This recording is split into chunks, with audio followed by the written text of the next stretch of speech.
Sir నన్ను station లో వేయండి, కోర్టులో నిలబెట్టండి, పేపర్ హెడ్లైన్స్ లో వేయించి రేడియో టీవీలో అనౌన్స్ చేయించండి సార్, అనౌన్స్ చేయించండి.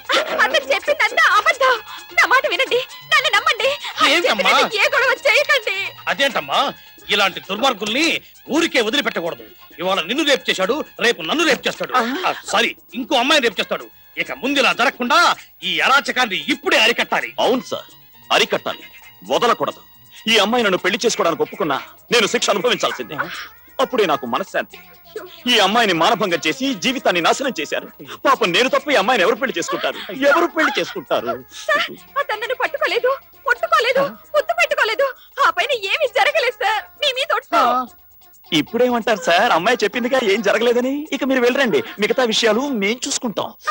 ఏం పిచ్చి పిచ్చిగా ఉందా? ఇప్పటిదాకా కిడ్నాప్ అన్నారు, రేప్ అన్నారు. అంతా ఒట్టిదే సార్. మేమిద్దరం ప్రేమించుకున్నాం, సరదాగా చిన్న డ్రామా ఆడాం. డ్రామా ఆడారా? పోలీసులతో జోకులా? నిజంగా జోకే సార్. చూడండి, ఇది రక్తం కాదు, ఇంక్. మీరు వెళ్ళిరండి సార్. నా కేసులు లేవని వీళ్ళకి కూడా తెలిసిపోయింది. Anyway, best of luck. Driver.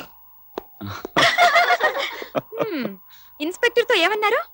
మనిద్దరం ప్రేమించుకున్నామని చెప్పాను. నిజంగానా డ్రామానా? నిజమే. అయితే ఓకే, నేను నిన్ను ప్రేమిస్తున్నాను. రియల్లీ? రియల్లీ.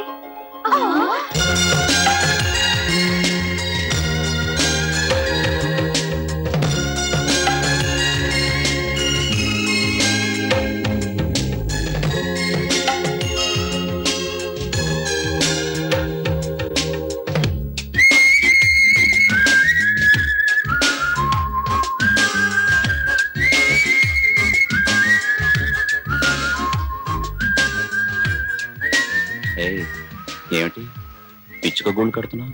ఇది పిచ్చుక గూడు కాదండి బాబు, ప్రేమ మందిరం. రేపు మన పెళ్ళయ్యాక ఇందులోనే కాపురం. అయితే ఇందులో మన బెడ్రూమ్ ఎక్కడా? అమ్మో, అది అంతఃపురం, అందరికీ కనబడదు. అది సరే గాని కదిలినప్పుడల్లా ఇసుక రాలి ఒళ్ళో పడుతుందేమో. నీకు బొత్తిగా సిగ్గులేదు. ఏం చేస్తాం, ఈ జన్మకింతే. సరే కాని మన పెళ్ళిప్పుడు? వీలైనంత తొందరలోనే. కానీ ఒక్క మాట మా మాయతో చెప్పాలి.